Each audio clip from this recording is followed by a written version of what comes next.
Oh, boys, we're back. Welcome up. I had to do it. I had to do it because of the topic today. But yeah, welcome everybody to the Three Man Rush podcast. I'm your host, Landon Oliver, here with my co-host, Andrew Scott and Big Jared Holly. And if you are joining us, we want to say a special thank you. If you would please subscribe to the YouTube channel, hit the like notification and the bell icon. You can be notified. And if you're joining us on Twitter, go ahead and give us a follow here at the Three Man Rush podcast. And today we have a special episode with a special guest, and that is my boy Destin Adams, joining us from Stampede Blue, as well as his show. If you would check that out, Saddle Up with Shad and Destin. Fantastic content there. They do great work over there. So go give him a follow. Go give the show some love. And yeah, just want to shout out Destin. How's it going, man? Going good, man. Special, my guy. I mean, there's a lot of just really nice things you said about me there. Hey. I don't know if I deserve any of them. I really enjoy doing Colts content. I appreciate any of the support we get, and I'm pumped to talk this situation. I don't know if pump's the right word. I'm ready. I'm prepared. So yeah, we brought Destin on today because if you have been living under a rock the past 24 hours, there was a big move made in Colts Nation. I know we have a lot of Colts listeners, so want to thank all those people joining us there. But yeah, so Matt Ryan is no longer the starting quarterback. Sam Ehlinger is in QB1. Yeah, what a move, man. What a move. And, you know, this could be a good thing or a bad thing, but we brought Destin in because he is so kind of close to the situation to where he can kind of explain what went wrong with the Ryan move, why did things fail, and then what should we expect from Ehlinger now. So I'm just here to ask Destin, what went wrong? What is going on over in West 56th Street right now? Yeah, so let's start with Matt Ryan. Obviously, they ended up trading that third-round pick, the extra third-round pick they got for moving Carson Wentz, or he who shall not be named in some Colts circles, I guess. But they ended up moving that third-round pick to get Matt Ryan. At the time, it's like, wow, you got that extra pick still there from the Carson Wentz trade. You make the move for Matt Ryan. And I think Frank Reich said it best. Part of making that deal was there was multiple promises made. One of being protection up on the front line for Matt Ryan. Second being one of the best running games in the NFL. Neither of those things have come to fruition. And I think that's the first thing to monitor when you say what happened with Matt Ryan is the Colts didn't hold up their end of the bargain for a good portion of it. And I think that's where a lot of the problems start. And when you don't have constant protection, that's where we see some of the issues where Matt Ryan has fault here as well. Because of the protection, it's like we almost saw a guy out there with PTSD for 7 weeks. The first few weeks, we just had this 37-year-old getting beaten to a pulp over and over and over again. And because of that, you started to see a guy rush his progressions, rush his throws, make throws that 37-year-old vets do not make. I mean, this guy is known for just being one of the more intelligent quarterbacks. And, I mean, this past week against Tennessee, we see the throw in the flat in double coverage where Paris Campbell knows that he's cutting up field. And if you're a vet in that situation, you know just to loft it up. There's no one in the back end. And instead, he throws it in the flat to two players. And I think that play right there screamed what happened with Matt Ryan. I think the Colts broke him in a sense. And I feel bad for Matt Ryan. I really do for everything that went wrong here. But the offense has been abysmal, and a change had to happen. The best part of all of this is coming out to the halftime game there against Tennessee. You get those little sideline reporter questions going on, and they say, I talked to Coach Wright coming out of the locker room. We know we're down right now, but he wanted to reiterate, we have Matt Ryan. That line is just been ringing in my head ever since this move has been announced. Because before we move on to Ehlinger, the thing I want to say is this was not Frank Reich's decision. And there's just so many things that line up to this. Which to me is kind of hilarious, you know, with you putting that out there, because as we saw once again before this game, we saw Matt Ryan compared by the owner, Jim Irsay, to Peyton Manning once again before the game. And now we find out that, well, this wasn't really Reich's decision. This was more coming from the top with Irsay. Possibly Ballard was in agreement with it as well. You know, that a change needed to be made. And you spend all offseason I know Jared's kind of real big on this. You spend all offseason telling, he's a guy's an astronaut, he's a Navy SEAL, he's the second coming of Peyton Manning, he's this, and this, and we don't even make it 7 weeks in. And this move, from what has been said, has been in the works for weeks now. This isn't just a, Monday morning we wake up and we decide to make a change. Like, they've been evaluating this for weeks. So how much truth is there to that? And how much blame do you kind of place on Jim Irsay for this whole mess? Yeah, so I'm not big on the hearsay part of it, so I'm just gonna line up the facts for you. There we go. We're leaving Tennessee. Frank Reich's asked about the Matt Ryan situation. He says Matt Ryan is our quarterback. Point. That's what he said. I like facts. That's what Frank Reich told us. Leaving Nissan, less than 24 hours after that statement, Frank Reich's presser is happening where he is sharing that is not the situation. What changed from leaving Nissan to coming to that stadium, coming to the presser? He had a meeting that morning with Jim Irsay and Chris Ballard. So to me, that points it out fair and square right there. Frank Reich, I think, believes that this team can find a way to improve where they needed to improve, and that Matt Ryan was the best quarterback to do so. I think the biggest change here is Chris Ballard and Jim Irsay have more reason to point towards the future than Matt Ryan does. Than Frank Reich does, I apologize. And the reason for that being, if one of them is to be let go after this year, it's going to be Frank Reich. Jim Irsay is not big on the firing mid-season, even though I think this move kind of shows that there's enough irritation right now that if things can't get better even after a drastic move like this, that I don't think it's off the table. And before this kind of move, there's a lot of questions that I'm not asking myself. And whether Frank Reich is here come week 18 now, I just don't know. Yeah, this is definitely a pretty wild move, even for Irsay to make. Like, this, it's kind of unprecedented. Is, like I said, the guys you've been speaking about in every great light, all off season, and here we are. We're 6 weeks in, or 7 weeks in, going into week 8, and you're already starting Sam Ehlinger, which is something I want to get to next. So now that we know what happened with Matt Ryan, where do the Colts go from here? That's Sam Ehlinger. How do you expect this to play out from an Ehlinger? I'm curious, because I know you're not a fan. We talked pre-show, but and I'm a little bit more of a I guess optimist. You could say with Sam, but what do you see from Ehlinger, and what do you expect this Colts team to do now? Is this full tank season? Are we just tanking for a top quarterback pick, in this upcoming draft? Possibly, a guy like Will Levis, maybe, I don't know. Or do they still expect to win ball games with Sam Ehlinger under center? I think it's a little bit of both. I think they see two worlds, and I don't think they see an in between where it's one where you make the switch to Sam Ehlinger because the offensive line, they've tried as many things as they can, and they just know there's no better way to improve it mid-year. So you either put Sam Ehlinger in this position, and he is the missing piece, the mobility aspect, the short to medium level throws, or open up Frank Reich's playbook a little more than what we've seen with Matt Ryan, and it clicks and it works with this roster good enough for them to find a way to make the playoffs. I think that's the preferred option they would want to happen. Now let's bring you back to the more likely option. I think Sam Ehlinger has grown a lot as a pro. I want to say that first, because if you look up my Twitter and Sam Ehlinger, you will find a tweet from draft day before the day 3 draft even starts. And I said, whoever takes Sam Ehlinger is making the worst pick in the entire draft. It's out there. I refuse to delete it because I said it and I'm going to live with it. It is out there. I think, and I've even mentioned before, that I didn't think Sam Ehlinger could even be a career backup because I just think he had so many limitations. I think he's grown a ton as a pro. I think he could be a career backup in the sense that in spot plays or in needing to come in emergency situations during games, I think he has a skill set that is simple enough that you can implement in those situations. And I think that's great for a backup, and he can have a very long career. I think even as he's improved, and we saw it in this preseason with his play, I just don't see a starting quarterback.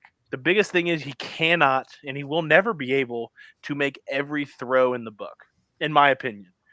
And when you are able, as a defensive coordinator, to take that away from your game planning and just giving those situations away, abandoning it, playing underneath, playing the middle, and forcing Ehlinger to play against his strengths to beat you, it's just not going to go well. So that option 2 to me is that Ehlinger is not a starting quarterback, but it's a situation where you are bettering yourself for the future. You're not going to win many games, but Matt Ryan wasn't doing it, and you see a way right now to where you can either, oh my gosh, this surprised us, or it's okay, we're in a better position for a quarterback in one of these next 2 seasons. Gotcha. Well, yeah. Like I said, I'm a little bit more of an optimist on Sam, just because I do believe in guys with that mentality. That's why I've bought into guys like Jalen Hurts or Josh Allen or certain guys like that just have a mentality about them. The trifecta of quarterbacks there: Josh Allen, Jalen Sam Ehlinger, Sam Ehlinger. But look, man, it's a lot of the same stuff that, like, whenever I look at Sam, I see a guy that has been told basically his whole life that he's not going to do something. And that's, in high school, you're never going to be a college quarterback. He goes to Texas. You're never going to be a starting college quarterback. You're never going to be a good college quarterback. He ends up setting all kinds of records at Texas. You're never going to get drafted. You're never going to be in the NFL. He's drafted.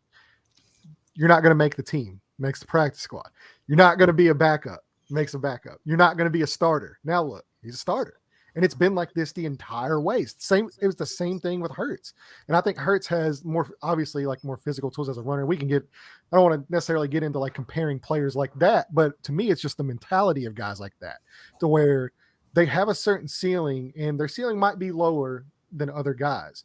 But to me, you have a guy that's always going to hit that ceiling, and they're always going to keep improving, and that ceiling keeps going up, keep going up, keep going up, and they're steadily always improving. And you've seen that from Sam the moment he stepped into the NFL. To me, he's a completely different quarterback, what he showed in preseason, than he was coming out of Texas. Like, they're not even the same player at this point. So happy he gets a chance to prove it. Yeah, me too. Honestly, I hope not too. So, I'm special kid. He is. He's a special guy, and if his character traits, if his leadership traits were not where they were, they don't make this move. No. Because they know these people are some of the smartest NFL minds. They know way more than any of us sitting here. Well, the locker room always knows. When I put this in my article that's coming out tomorrow for Stampede Blue, the positive of this situation is if Ehlinger can go in, he's shocking fans. He's shocking the team because they'll tell you all the other things. But if this guy comes out and becomes a starting quarterback, they're going to be just as shocked as us, pleasantly shocked, but they're going to be shocked. And then I put shock the world because the limitations are there. I think the guy is special, and I think that's why they want to give him a chance. And benching Matt Ryan here, I think the injury helps it. They did make the statement that even if the injury didn't there, they were going to do it. And I believe it to an extent. And I think that's why they moved him up to the 2 spot over Foles, so they could prepare for it if they lost a few more games. I think that's where they would have went. I think the injury rushed it in a sense. I think the injury to Matt Ryan makes the team say at 3-3-1, if Matt Ryan has a separated shoulder, not just some shoulder strain that was kind of said. It was grade 2 separated shoulder. That's no joke. Straight up separated shoulder. So in their head, they were probably like, man, at this point, Sam's going to be out there this week for sure, possibly the next week anyway. If we're going to make the move, let's just make it. Well, that's something we've been calling for on this show. I know Jared has too. Like, I've been calling for it since Luck retired, is just rip the Band-Aid off. It's better to rip the Band-Aid off. Go ahead, see what you got with him, and if not, do a proper rebuild. This constantly adding these older veteran quarterbacks or these cast-offs from other teams, to run your franchise whenever you do have talented pieces. It sets this, every year you do it, it sets the franchise back another, 1 to 2 years, especially if you're trading picks for said quarterbacks. Then it really sets the franchise back. So, yeah, to me, I'm glad they went ahead, ripped the Band-Aid off. Let's see what they have. If you get a starting quarterback in the 6th round, you're probably good for at least another decade. You probably won't be touched as a GM. But if you don't have the guy, then there's likely they find somebody who will find the guy. That's the way it generally works. So before we let you go and get off here, I want to open the floor up to Drew or Jared. Y'all have any questions for Destin regarding this move, or any questions about the Colts in general? How big of a broom does Indianapolis need to dust officially Matt Ryan? because he is dusted bad. It's at a point where I knew this was going to happen. Like I knew it as soon as they got him. Yeah, Jared was not a fan. I was not. He's a statue. He's a statue quarterback, and that at this point, Elaine, you said this the other night. It resonated with me. You're either first place or you're in between. Like you're shooting for draft picks, or you're winning a Super Bowl. This to me, it was no different. Carson Wentz for Matt Ryan was a wash, in my opinion. At the end of the day, I think we owe Carson Wentz an apology from Colts Nation. I don't owe him an apology. Look, man, he did that to himself. Matt Ryan was a bigger bust than Carson Wentz. So I do think, I think a lot of people are going to agree in that sense because Carson made a full season. Like I've already seen that said. He was one game away from making the playoffs too. I do think the Carson situation happening adds to Matt Ryan being benched here because they've already had it for a year. Yeah. And that's added to Irsay's mindset.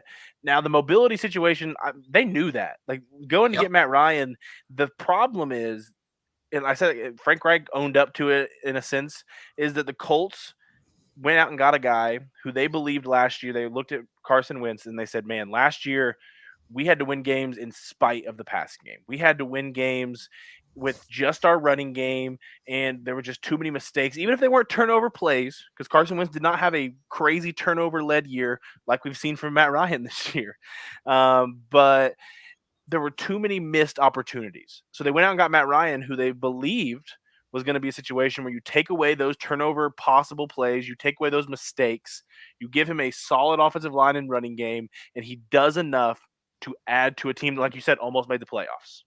But the problem is the offensive line is not just one of the worst. It may be the worst offensive line in football right now. So you add that to a 37-year-old almost statue, like Jared even says, and now we're in the situation where it's going to take a pretty large broom to dust out what Matt Ryan has been here.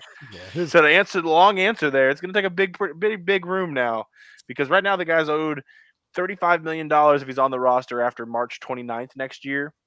And if you cut him, you save $18 million. You save $17 million. He has 18 in dead cap. If he retires before March, it's only $6 million in dead cap. To me, this move just screams that they hope Matt Ryan's going to retire, or somehow, some way, a team is desperate enough to trade for a guy. I don't know how you can get off that contract right now outside of Matt Ryan hanging it up. And if I was Matt Ryan, I don't know if I'd do the Colts any favors. No, he doesn't. He doesn't owe them anything. Yeah, I agree. So, Drew, you got anything?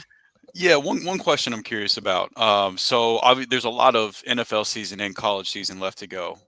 So a lot can change between now and the end of the year. But right now, according to Tankathon.com, the NFL draft order has Carolina, Houston, and Detroit sitting at the top 3 picks, 3 teams that you would presume would probably be looking at quarterback at the top of the draft.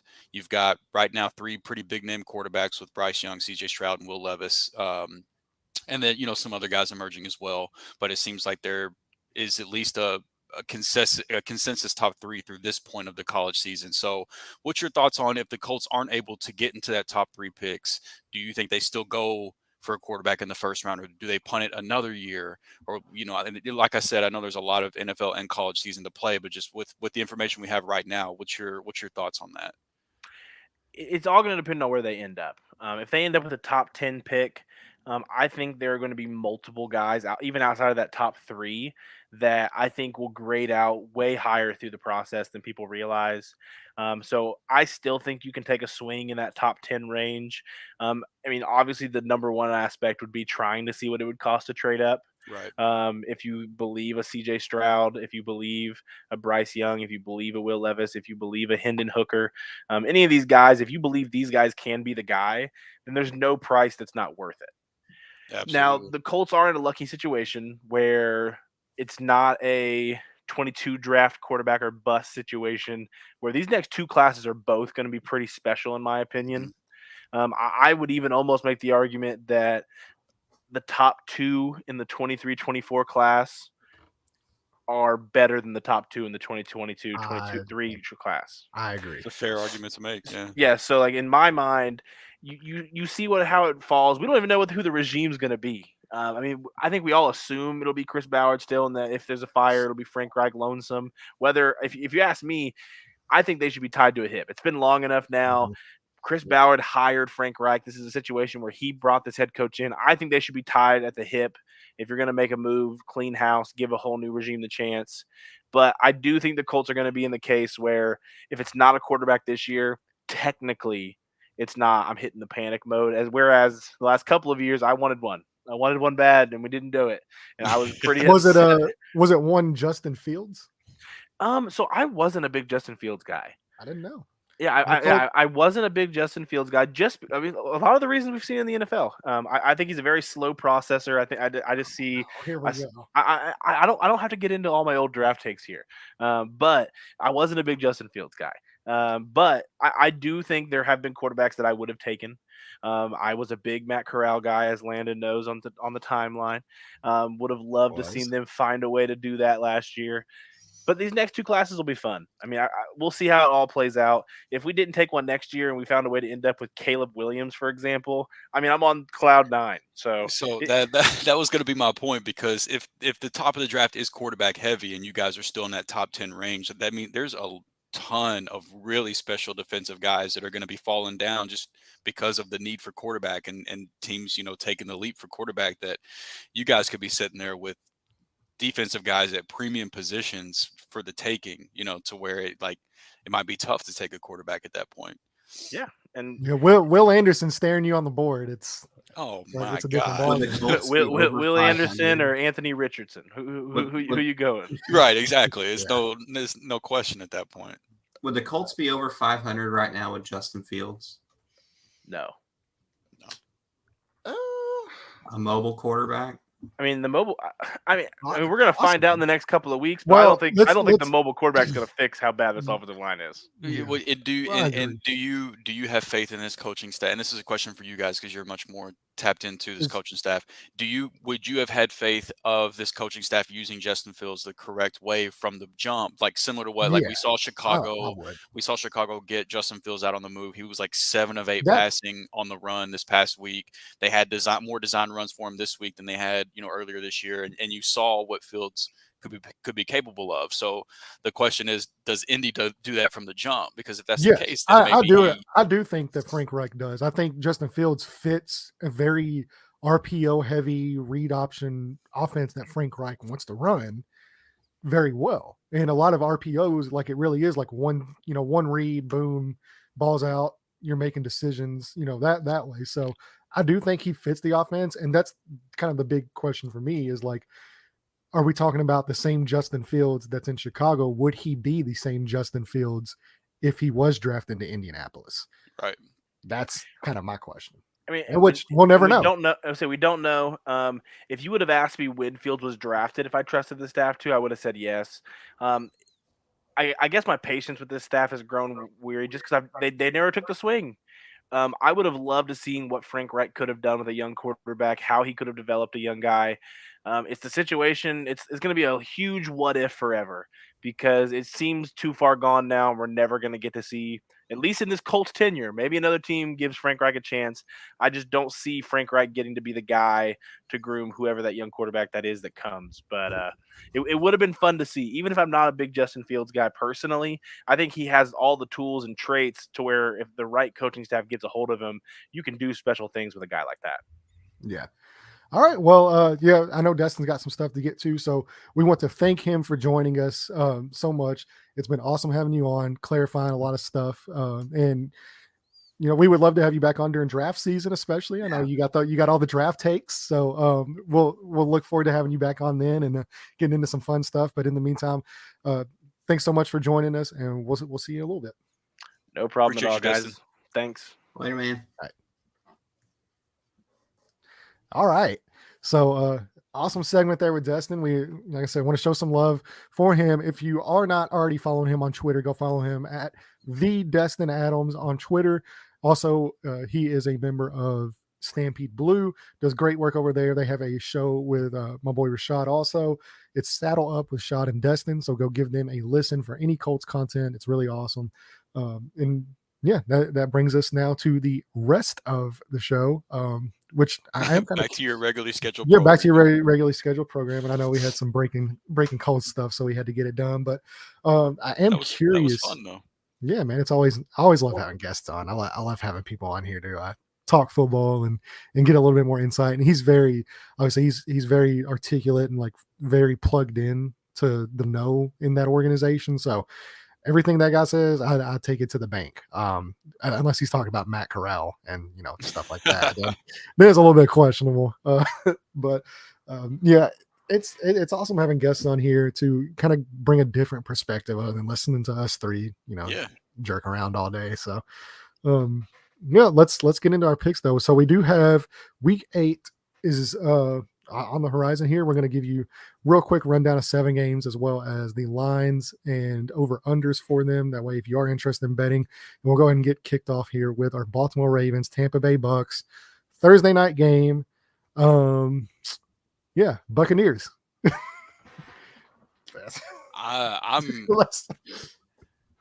I'm really worried about the defense at this point, man. Like, no Christian McCaffrey, and you give up 200 plus rushing yards to Deontay Foreman and Chuba Hubbard, and then you've got PJ Walker had like the best game of his career. He looked awesome. Antoine Whitfield is like I think he left with a concussion, so for him to turn around and play on a short week is probably slim to none. So the defense that already has been injured and playing bad, they're going to be down one of their better players.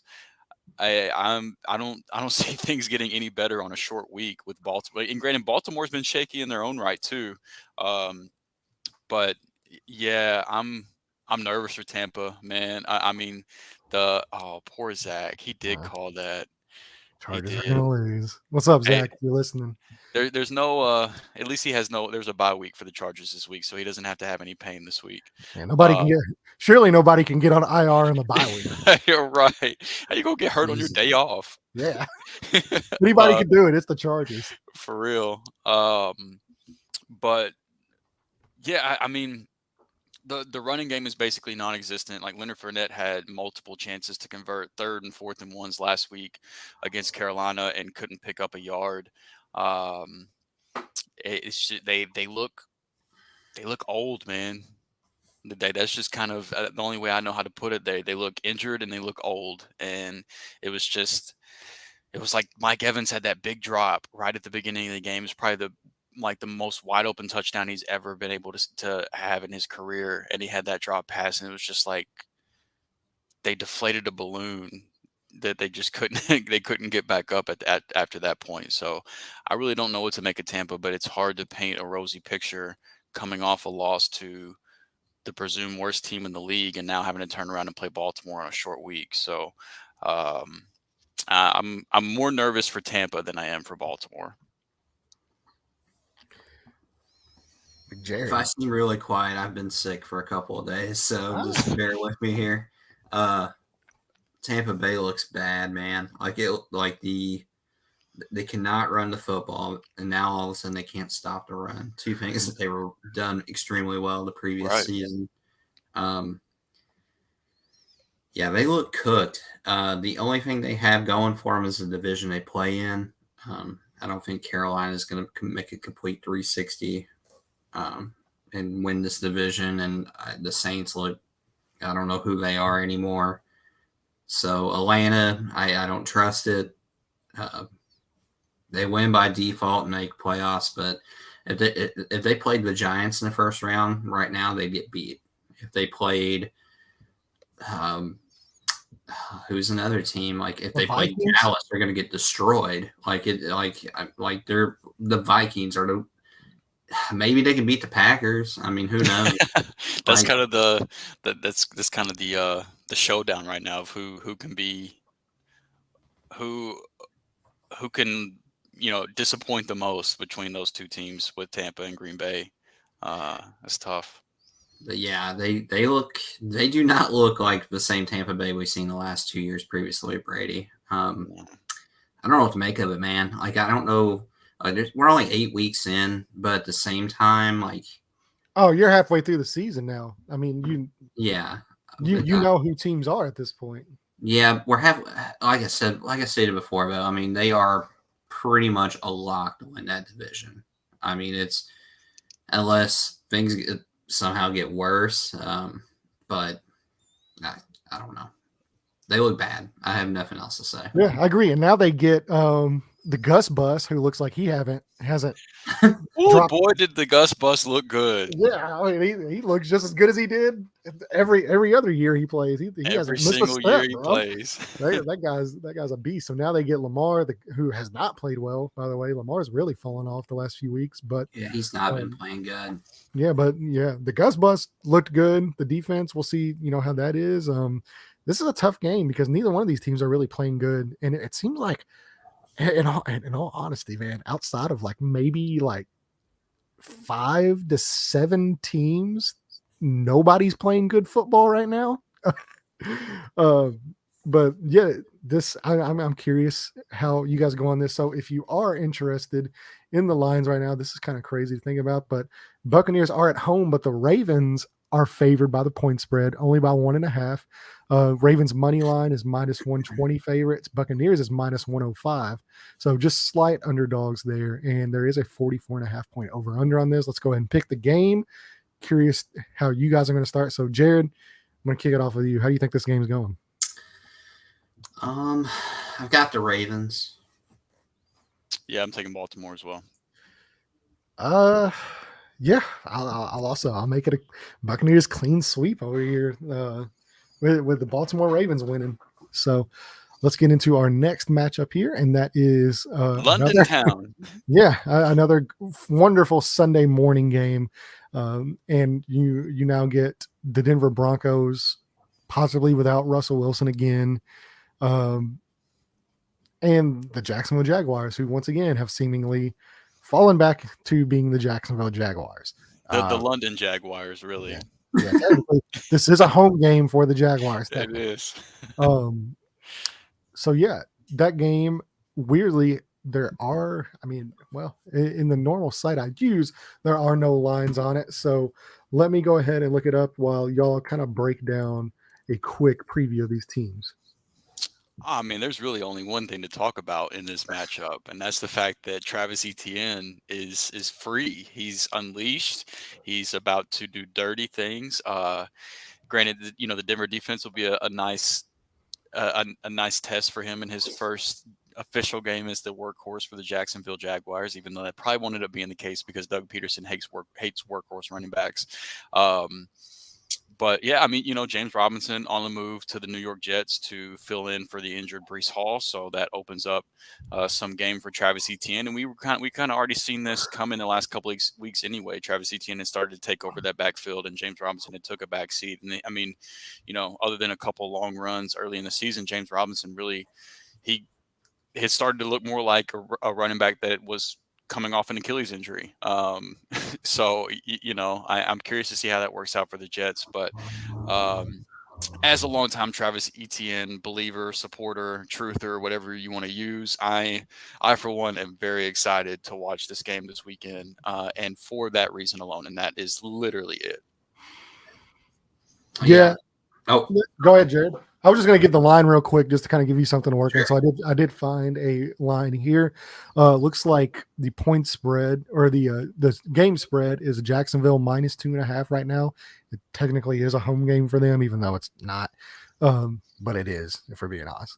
And then on top of that, the over-under right now is set at 39. So not fun. Oh, yeah. Money line is on Jacksonville -145. Denver is +122 underdogs. I'll take the Jaguars. You don't even want to talk. So let's just not even talk about this. There's nothing to talk about. ETN is exciting, but I got one more thing for you. Jerry Jeudy's name's been out there in the trade.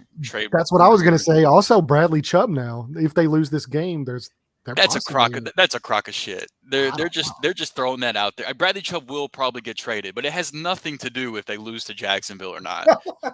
Bradley Chubb's on the last year of his contract. And the Broncos already are looking like, things aren't going too hot for them. So they're not going to base on, are we going to trade this guy that's on the last year of his deal anyway if we lose to the Jags or not? Like, they're just trying to get Chubb's name out there. This game has nothing to do with Bradley Chubb's trade value. And he probably, and I'm in the camp that I think he will get traded.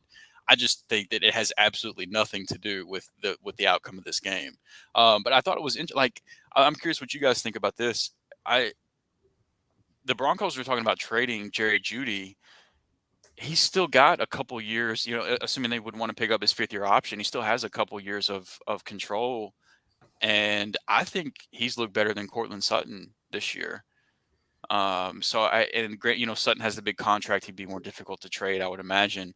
But it's kind of puzzling to me that they're wanting to move Jerry Jeudy. I mean, Jerry Jeudy doesn't seem like the problem necessarily. So I think that's maybe it's just more so teams are calling about Jerry Jeudy. I don't know if Denver's actually entertaining it, but whenever I read that was one name I did not expect to see in the trade rumors necessarily. So I was kind of curious what you guys thought about that.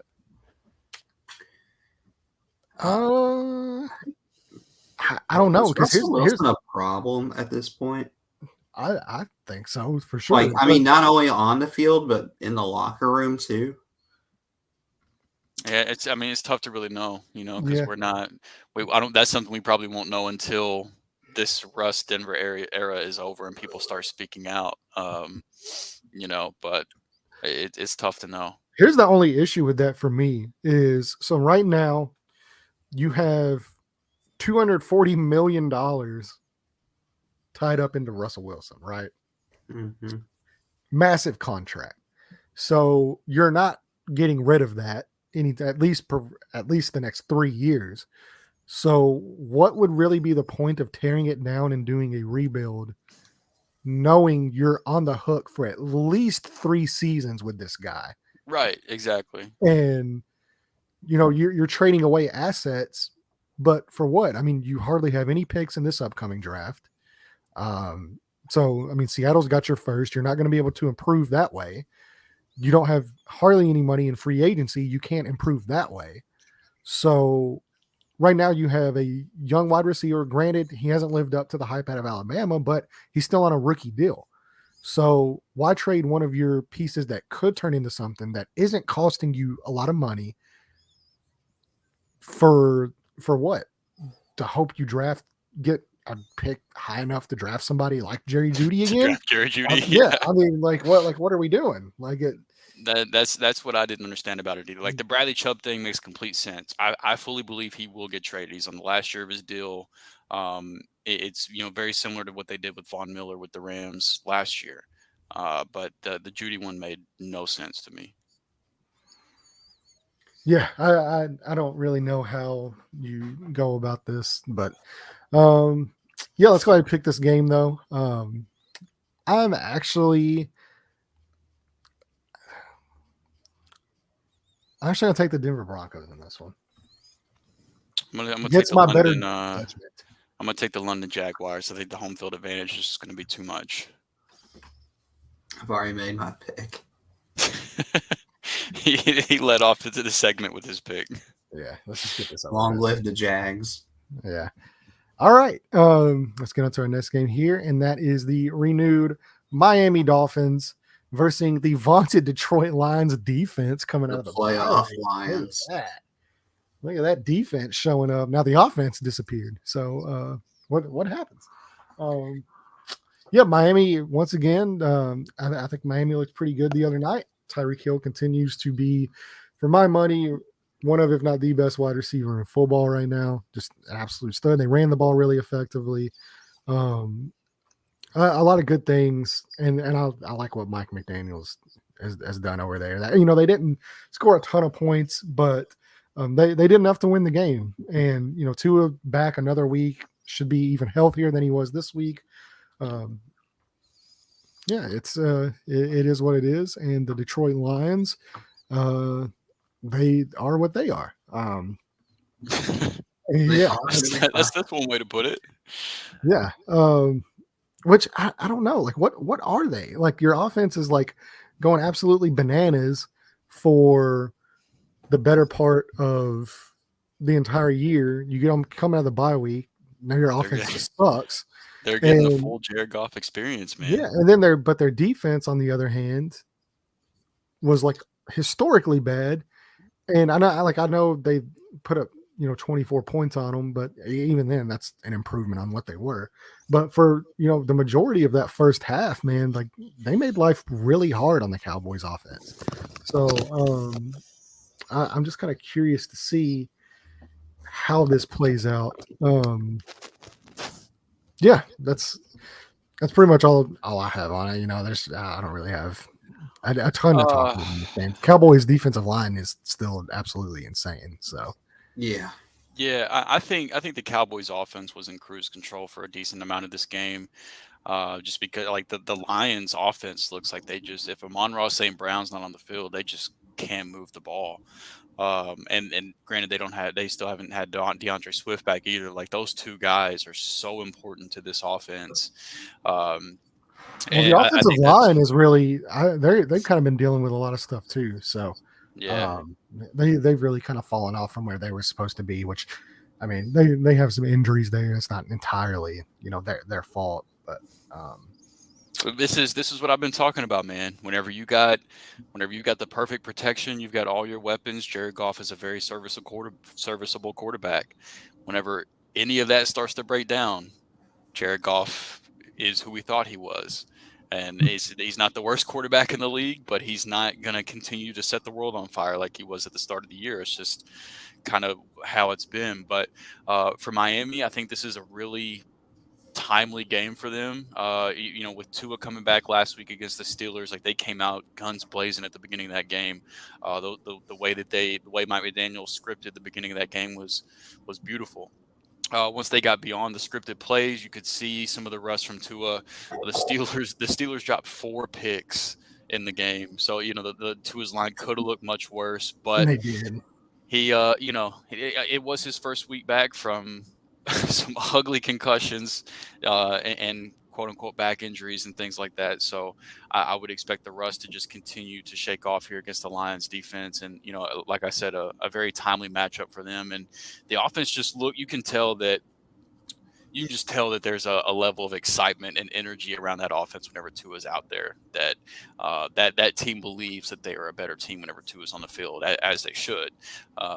So, I would expect more of the same this week. But the Dolphins, the weirdest thing for me, honestly, about this team is the Dolphins pass rush. Like they blitz at a decent rate, but they still don't really get a whole lot of pressure, even though they're blitzing. And so it's like their secondary isn't bad, and so that they can make up for some of that, and those things kind of go hand in hand. But that's just it's kind of, whenever I was reading something about that this weekend, it's kind of odd how ineffective their pass rush has been, despite how busy they get with it. So I will see if the Lions offensive line gets back into form this week or not, but it's not exactly assuming they are at full strength, it's not exactly the easiest offensive line to pressure either. Right. Yeah, and even then I've kind of expected Jordan Phillips to take a big second-year lead based on what he showed last year.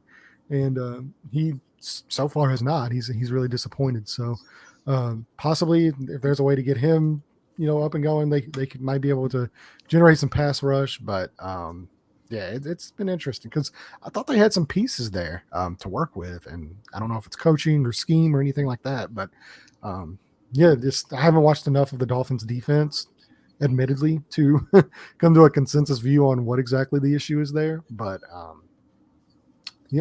Big Jared. The Lions defense is terrible. It played much better against Dallas, but I don't think Dak was 100%. Jared Goff, man, 2 weeks in a row has looked really bad. This week, with that pass rush, I get it, but geez Louise, he fumbled. How many was it? 3 times on Sunday? He had 3 fumbles, something like that, yeah. And a pick. Probably like Matt Ryan out there. He had a horrible game, 4 total turnovers. Dallas looks good, but Miami's back. I think they should win this game.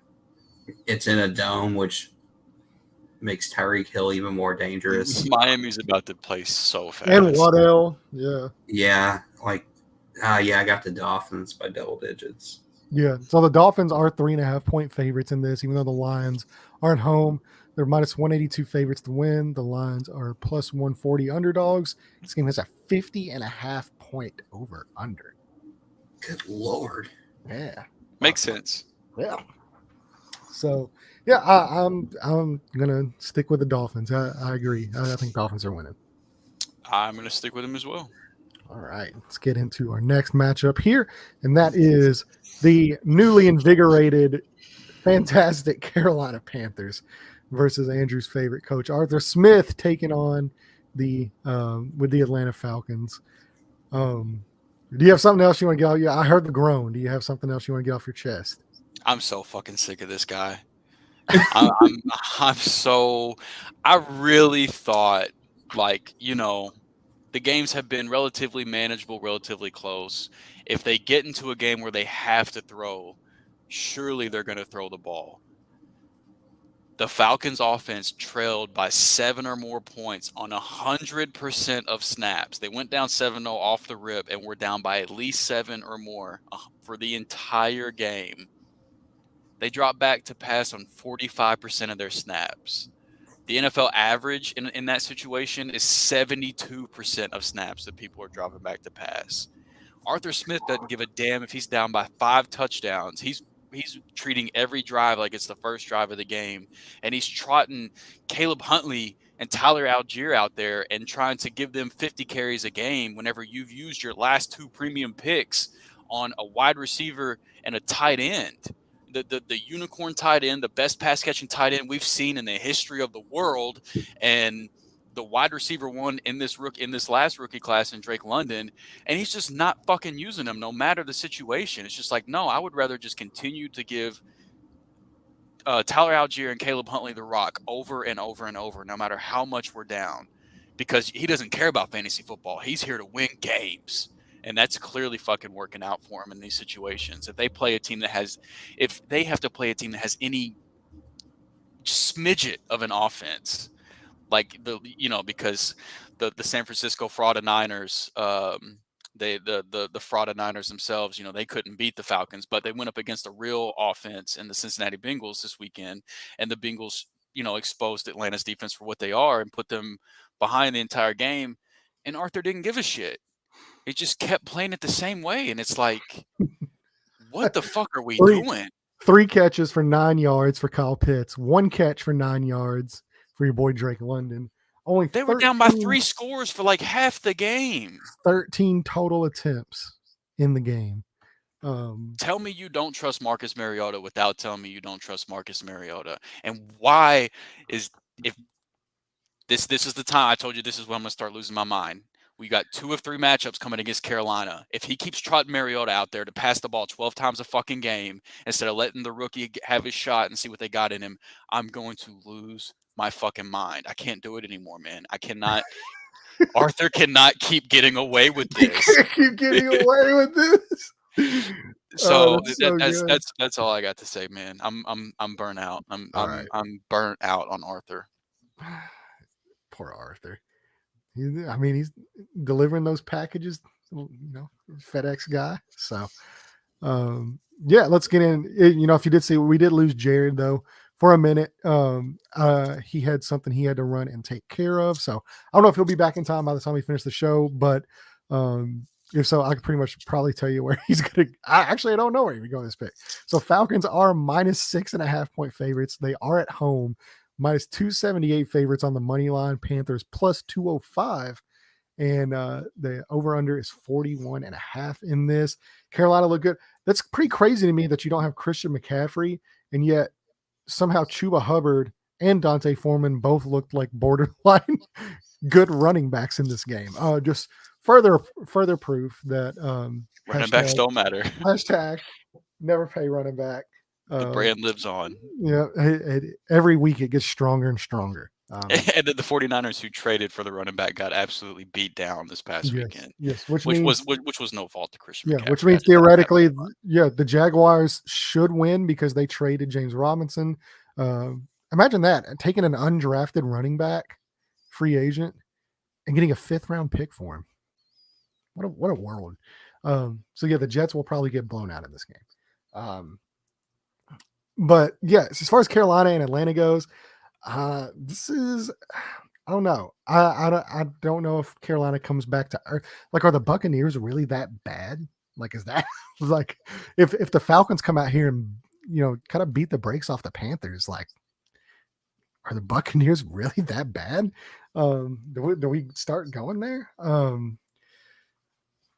I don't know. That'll be a question worth asking at that point. Yeah, we'll find out. So in this game, I actually am. I'm going to go with your boy Arthur. I want to take Arthur Smith and the Falcons in this game. Yeah, I'm taking your Cleveland Browns approach with the Falcons from now on. As long as Arthur Smith is the coach of this team and they don't have Desmond Ridder out there and at least give him a shot, I will no longer pick the Falcons no matter who they're playing, what the situation is. Long live PJ Walker, long live the XFL, long live Arthur Smith getting the fuck out of the NFL. Go Panthers. I like PJ. Yeah. I've always been a big PJ, former Colts quarterback too, by the way. I've always liked PJ Walker. He was constantly like, he was one of those guys that you see on practice squads where it's like every week it was like he's been sent down to the practice squad and then a week later he's elevated and then he gets sent back down and then he gets elevated and then he gets sent back down. And it was just like 6 weeks in a row of that. And I'm just like, man, like poor PJ Walker. Like he doesn't know if he's going to play. He doesn't know if he's on the practice squad. He doesn't know what's happening. So yeah, that's Drew's got the Panthers. I've got the Falcons. Let's flip a coin for Jared here. I got heads. Look, tails will be the Panthers because Panthers have tails, and heads will be the Falcon because I want Arthur Smith. Smith, yeah, Arthur Smith is big brain in it right now. So let's flip a coin here. Who's Jared picking here? Let's see what we got. All right, tails. So Big Jared's got the Panthers. Smart move, Jared. Good call. Good call, buddy. All right, let's get into our next game. We only got a few more here left, and we'll end the show here. Let's get on to who we got next, Big Drew. All right, Arizona Cardinals at the Minnesota Vikings. Another fun, inspiring matchup. This should be. Arizona looked like they had some life. Imagine that. Apparently, when you get DeAndre Hopkins back, good things happen. They put up 42 points. Finally. Andy Dalton helped out a little bit in the points category for. That's also true. 2 pick sixes back to back. That was pretty Andy Dalton-ish because I remember like Andy Dalton was kind of playing well to start that game. And he threw those 2 picks, and I tweeted out, I was like, "There he is. There's Andy. There's Andy. That's the guy that I know." So yeah, it was actually a close game, and somehow by halftime they were down by multiple scores, and offense didn't have to do anything. Pretty cool for the Cardinals, and they're also coming now off of a long break. Get that 10-day mini bye, and they are going to be facing the Minnesota Vikings at home. So we're coming off a bye, I think, right? Yes, they are coming off of a bye. So both teams well rested. Yeah, this should be a fun little barn burner match. How about the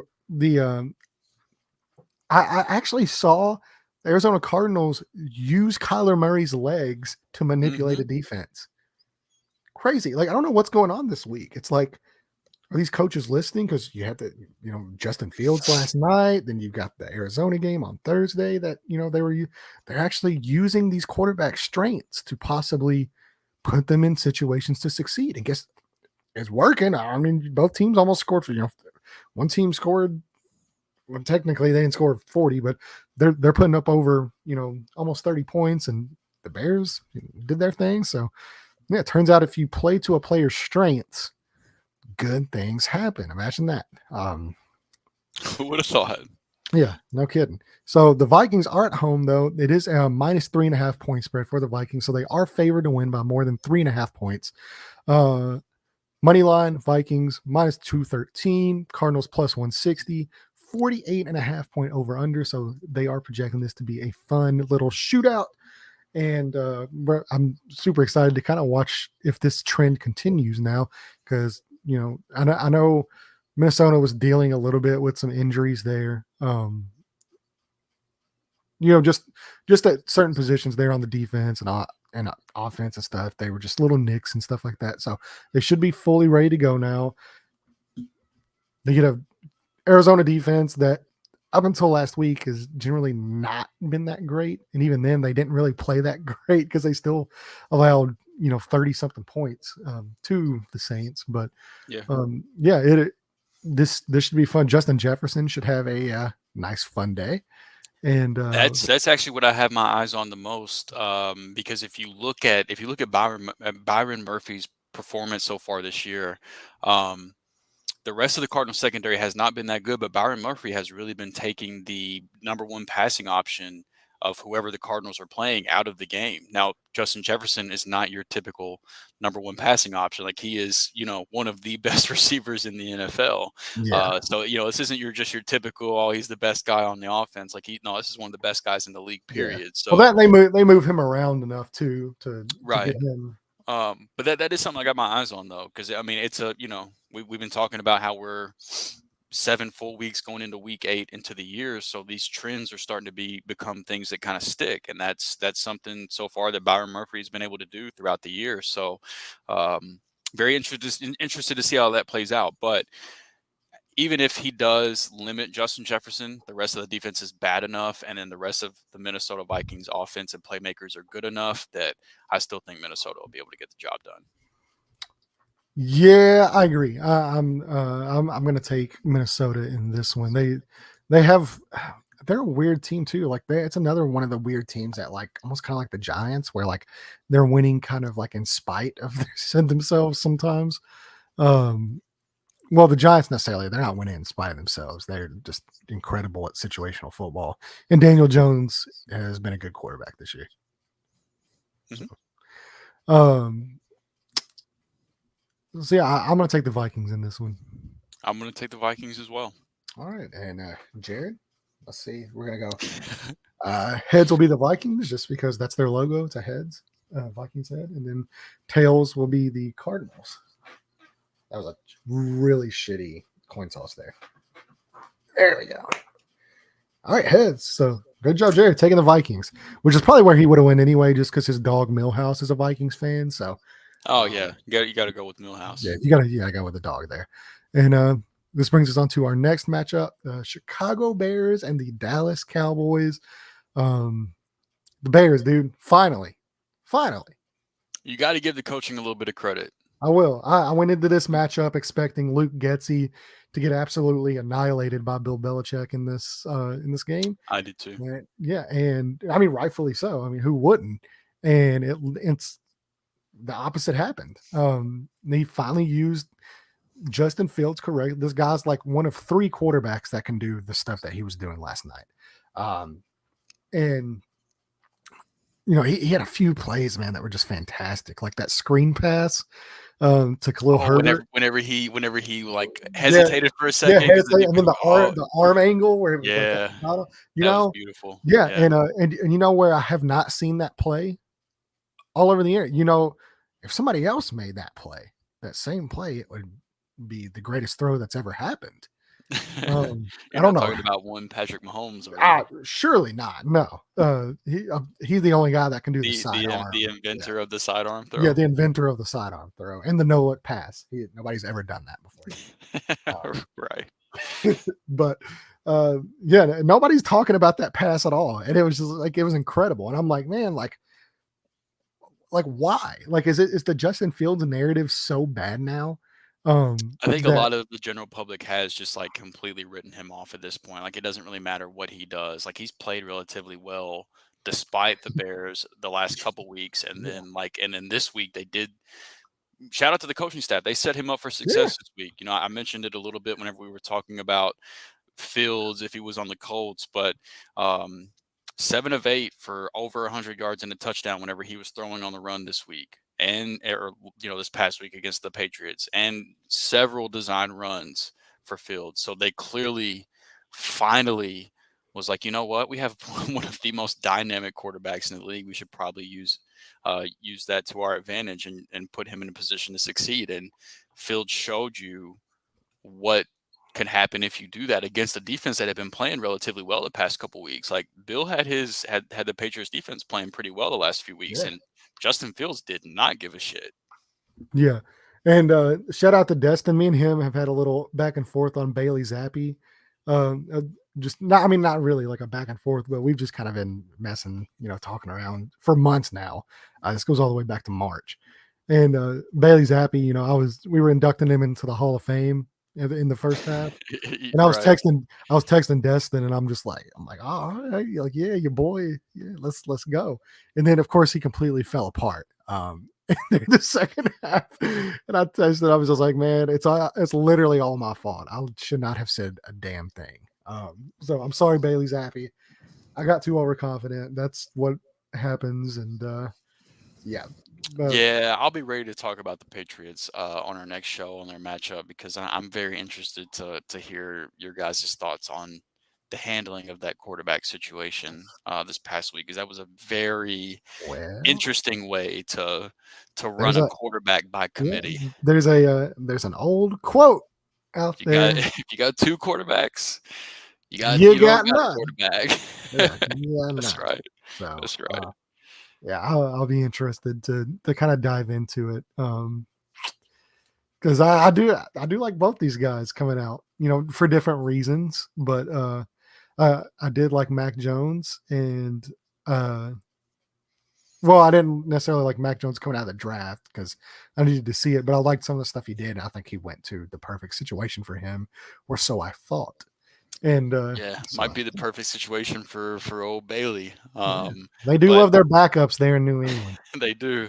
But I'm really curious. Like, this game is very interesting to me. Like that, this new and improved Bears offense. Their offensive line is still terrible. It is, but they've reinvented themselves in terms of what they're doing with Fields. But then they get to go play the Dallas Cowboys, and that Cowboys defense is legit. Like, to me at this point, there's no doubting it anymore. Like, they've put enough film up throughout the first 7 weeks that this defense is legit.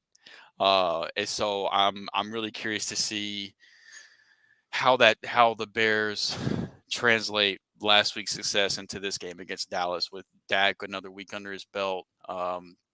I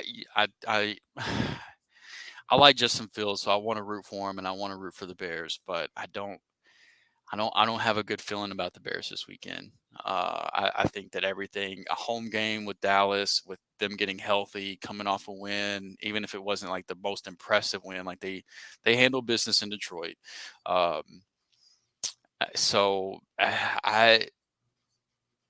I think it was fun while it lasted, at least for 1 week for Chicago, but I don't think they'll see the same success going into Dallas this weekend. And I'm going to have to take Dallas in this one. They're legit. Like, I think there's an argument to be made that after Philadelphia, Dallas might be the second best team in the NFC.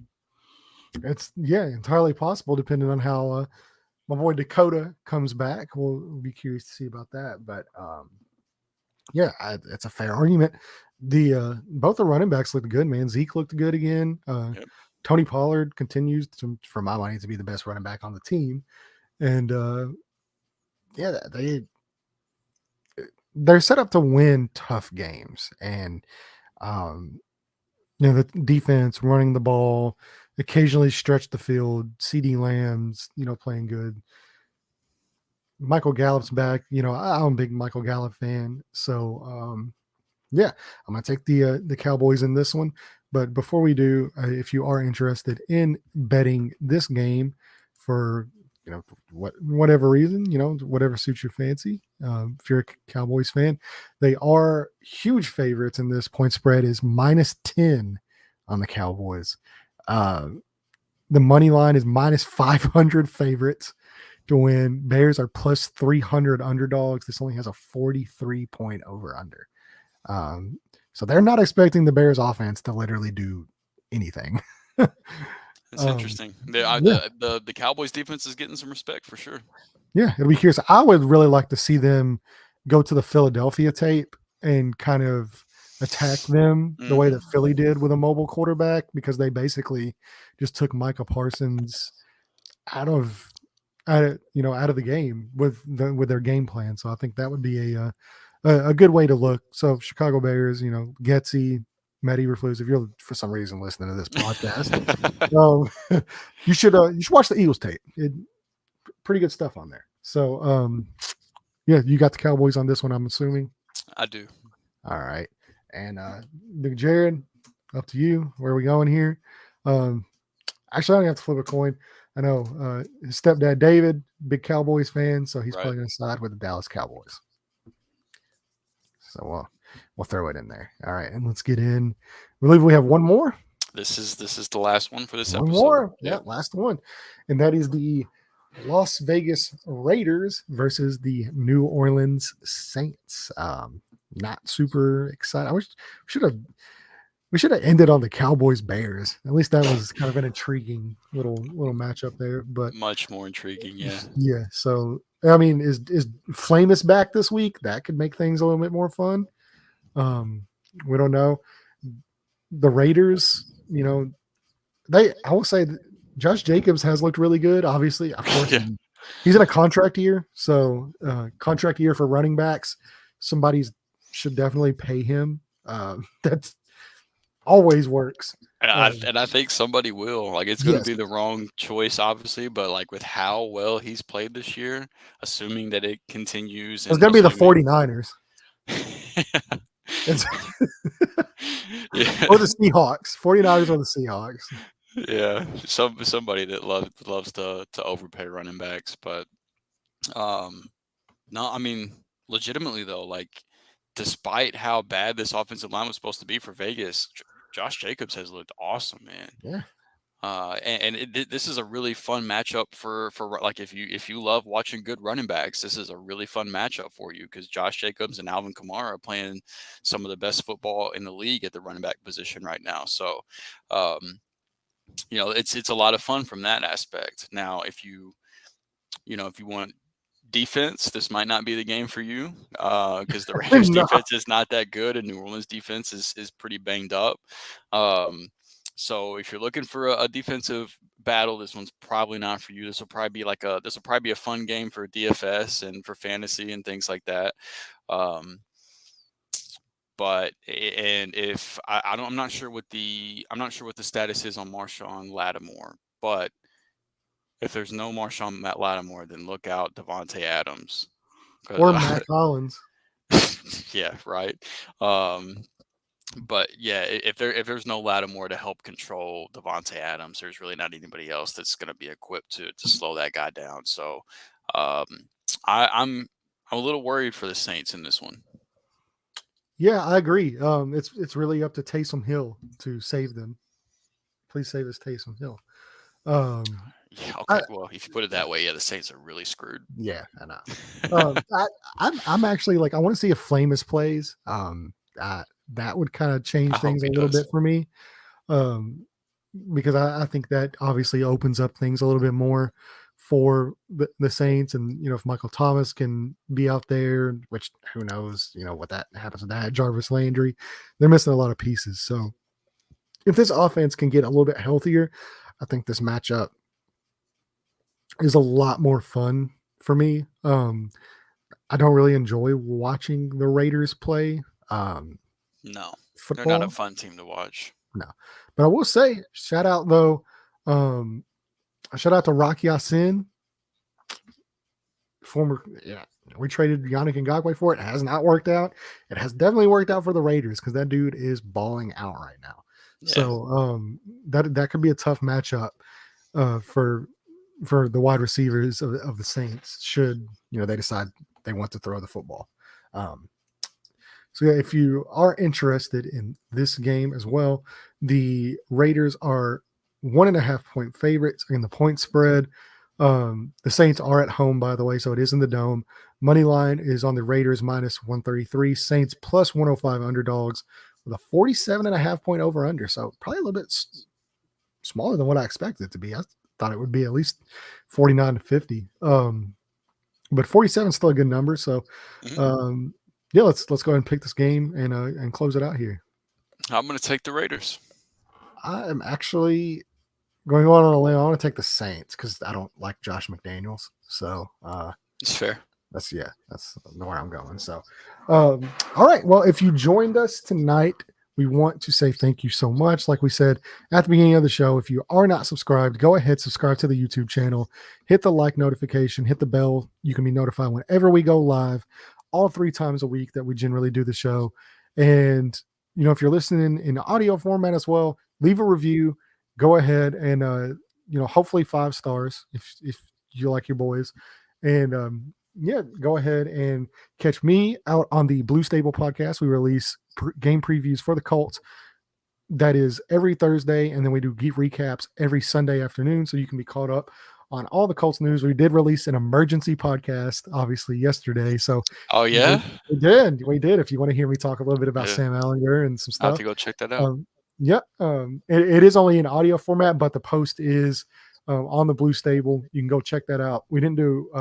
As far as I know, we haven't posted the YouTube on it, but if you do want to listen to it, go ahead and add that. Some real fun stuff. And go ahead and follow us on Twitter at 3Man Rush Podcast. Follow Drew at Drew3MR. Some awesome fantasy stuff. If you're a Rams fan, if you're a fan of baseball, if you're just a fan of life in general, he's a great follow. And obviously I'm at Landon 3MR. Give me a follow. Give me a, give me a few likes. I've been doing my thing here with the film every now and then. I kind of get into stuff. So yeah, the film breakdowns have been fun, man. I've been really enjoying watching those pop up on my timeline. They've been you've been educating me too. Hey, that's what we're here for. I told somebody, and I actually had somebody reach out to me earlier about possibly starting their own podcast and hosting their own show. And extremely smart guy. Jake is Colts fan. I think it's Colts fan 505. Go follow Jake. But extremely smart guy. Really knows what he's talking about. Really big into analytics. Can break down a lot of stuff. Knows what he's looking at.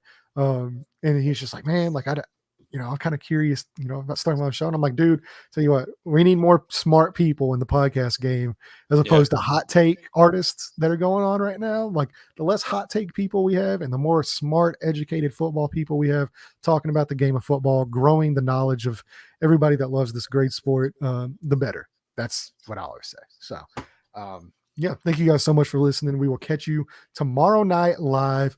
Back, it'll probably be back at our normal 9:30. Well, no, we should be good.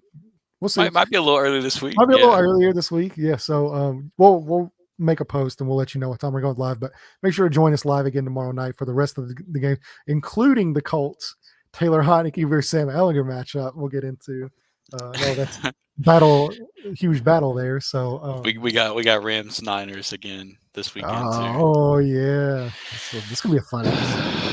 All the fun matchups are in part 2. I'll say that much, man. You like Steelers, Eagles, Bills, Packers. Back. Yeah. Chiefs are on bye week, unfortunately. So yeah, but tomorrow night is going to be a lot of fun. So be sure to tune in. Yeah. So we'll see you guys tomorrow night. Thank you so much, and peace.